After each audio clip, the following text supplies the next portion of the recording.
Committee వేస్తున్నాము 3 సభ్యులతో, అసలు ఏం జరిగింది ఏంటి అనేసి అంటూ రిలీజ్ చేశారు. ఎంఎస్ఎంఈ చైర్మన్ తమ్మిరెడ్డి శివశంకర్ బాబు గారి అధ్యక్షతన 3 సభ్యులతో కూడినటువంటి కమిటీని ఇప్పటి వరకు ఆ కమిటీ ఎక్కడికి వెళ్ళలేదండి. తిరుపతికి వెళ్ళి విచారిస్తారని చెప్పారు.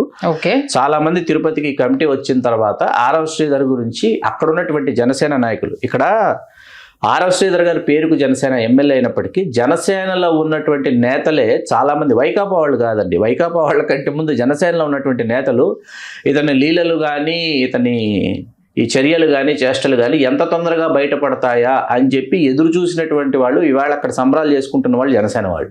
ఓకే, ఎందుకని అంటే అతను పేరుకి జనసేన ఎమ్మెల్యే కానీ జనసేనకి ఏ విధంగా కూడా అతను అందుబాటులో లేడు. ఏ విధంగానూ మీకు మన చిట్వేలు మండలం నుంచి కొంతమంది నాయకులు వాళ్ళు గతంలో వైకాపాలో ఉన్నారు, వాళ్ళు వెళ్ళి నాగబాబు గారి సమక్షంలో వాళ్ళు పార్టీలో చేరారు. అక్కడున్న స్థానిక నాయకుల్ని తీసుకుని స్థానికంగా ఉన్నటువంటి చిరంజీవి గారి అభిమానుల్ని కూడా తీసుకుని వెళ్ళారు. అక్కడికి వెళ్ళారు, చేరారు పార్టీలో. ఏ పార్టీలో చేరారు? జనసేనలో చేరారు. ఎవరి సమక్షంలో చేరారు? నాగబాబు గారి సమక్షంలో చేరారు. ఎవరెవరున్నారు చేరిన సందర్భంగా? నాదెండ్ల మనోహర్ గారితో మాట్లాడారు, తమ్మిరెడ్డి శివశంకర్ గారితో మాట్లాడారు. ఇట్లా పార్టీ శ్రేణుల్లో ఎవరైతే 1, 2, 3 ఉన్నారు 1, 2, 3ని కలిశారు, వాళ్ళ సమక్షంలో చేరారు, వెలుపలికి వచ్చారు. వచ్చి ఒక కార్యక్రమంలో వాళ్ళు కలవాలని అనుకుంటే శ్రీధర్ గారిని, మీరు దయచేసి నాకు షేక్ హ్యాండ్ ఇవ్వడం కానీ నాతో ఫోటో దిగడం కానీ దయచేసి చేయకండి అని అన్నాడంట. వాళ్ళతో మాట్లాడకండి, నాతో మాట్లాడకండి అని సాక్షాత్ ఎమ్మెల్యే చెప్పారంటే మీరు అర్థం చేసుకోవచ్చు. ఓకే, అంటే పార్టీలో చేరారు, రూపానంద రెడ్డి గారిని వీళ్ళు కలవాలి. వీళ్ళేమో గతంలో వైకాపాలో ఉన్నారు, ఇప్పుడు చేరారు. వైకాపాలో జరిగినటువంటి అవమానానికి ప్రతీకారం తీర్చుకోవాలనే ముక్కా రూపానంద రెడ్డి గారు ఆర్ఎస్ శ్రీధర్ని ఈ స్థానం తెలుగుదేశానికి కేటాయిస్తారు, రాజంపేట తీసుకుంటున్నారు జనసేన వాళ్ళని అనుకుంటూ వెళ్ళారు. కానీ అక్కడ సీన్ రివర్స్ అయింది. సీన్ ఎప్పుడైతే రివర్స్ అయ్యి రాజంపేట తెలుగుదేశం దక్కించుకుంటుందంటే వెంటనే రైల్వే కోడూరు ప్రకటించుకున్నారు జనసేనకి. ప్రకటించుకున్న తర్వాత అప్పుడు వెంటనే ఆర్ఎస్ శ్రీధర్ని ముక్కా రూపానంద రెడ్డి గారు జనసేనలోకి వెళితే మొత్తం వ్యయం నేను భరిస్తాను, బీఫారం తెచ్చుకోవాలి అని చెప్పేసి అక్కడి నుంచి పావులు కదిపారు, తెచ్చుకున్నారు, గెలిపించారు. ఇప్పుడు వైకాపాలో ఉన్న వాళ్ళు జనసేనలో చేరారు. చేరితే ఆర్ఎస్ శ్రీధర్ గారు నేను జనసేనలో ఉన్నా, చేరింది వీళ్ళు జనసేనలో కాబట్టి అని వాళ్ళని దగ్గరికి తీసుకోవాలి. కానీ వాళ్ళు గతంలో వైకాపాలో ఉన్నారు కాబట్టి ముక్కా రూపానంద రెడ్డి గారి కోపం వస్తుంది కాబట్టి నేను దగ్గరికి తీసుకోను. ఓకే, మీకు అర్థమైంది కదా?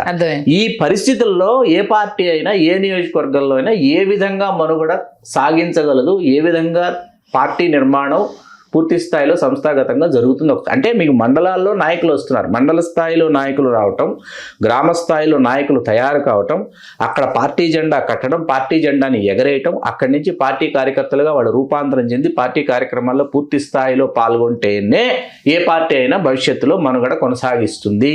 రివ్యూ ఉండట్లేదు, ఎవరు అక్కడ పనిచేస్తున్నారు, ఎవరు పనిచేస్తున్నట్టు నటిస్తున్నారు, ఎవరికి పేరు వెళ్తుంది, ఎవరికి పేరు వెళ్ళట్లేదు. ఇలా అయితే కార్యకర్తలు ఏంటిది ఆందోళన పడే అవకాశం ఉంటుంది. ఎంత కష్టపడుతున్నా గుర్తింపు లేనప్పుడు బాధ ఉంటుంది.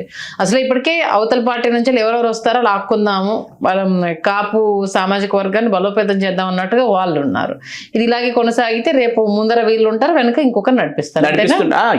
మీకు ఏ నియోజకవర్గానికి వెళ్ళిన ఎస్సీ ఎస్టీ రిజర్వ్డ్ నియోజకవర్గాలు చాలా అతి చిన్న, అంటే కొన్ని చాలా నంబర్ వైజ్ 1, 2, 3 మనం ఇలా వేళ్ల మీద లెక్క పెట్టగలిగిన నియోజకవర్గాలు మినహాయించుకుంటే మిగతా దాదాపు ఎస్సీ ఎస్టీ రిజర్వ్డ్ నియోజకవర్గాల్లో, మరీ ముఖ్యంగా ఎస్సీ రిజర్వ్డ్ నియోజకవర్గాల్లో మీకు ఈ విధమైనటువంటి పరిస్థితి కనిపిస్తుంది. ఆ క్రింది మండలాల్లో ఎవరైతే ఉన్నారో, ఆ మండల స్థాయిలో ఎవరైతే ఉన్నారో, ఆ మండలాలు ఎవరైతే తమ కబంధ హస్తాల్లో చేయికిచ్చుకొని సామంతరాజుల్లాగా పరిపాలిస్తున్నారో వాళ్ళ యొక్క దయాదాక్షిణ్యాల మీద, వాళ్ళ యొక్క కనుసన్నలలో, వాళ్ళ యొక్క కరుణాకటాక్ష వీక్షణాలతోనే అక్కడ ఆ ఎమ్మెల్యేలు మనుగడ కొనసాగిస్తున్నారు తప్ప వాళ్ళకంటూ స్వతంత్ర ప్రతిపత్తి లేదు, వాళ్ళకంటూ పదవులు ఇస్తారు కానీ అధికారం వాళ్ళకి ఇవ్వరు.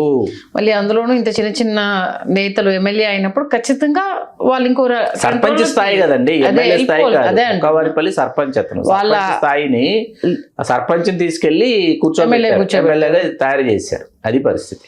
కాబట్టి ఖచ్చితంగా ఎస్సీ ఎస్టీ నియోజకవర్గాలు తమ చేతిలో ఉండాలంటే ఆ లీడర్ స్ట్రాంగ్ గా ఉంటే అదర్వైజ్ అయితే సాధ్యం కాదు. కళ్ళ కట్టినట్టు ఏం జరుగుతుంది, ఎవరు మేలుకోవాలి, మేలుకోకపోతే ఎలాంటి అనర్థం ఉండబోతుంది అన్న విషయాన్ని చాలా చక్కగా తెలియజేశారు. ధన్యవాదాలు. ధన్యవాదాలు సంధ్య గారు.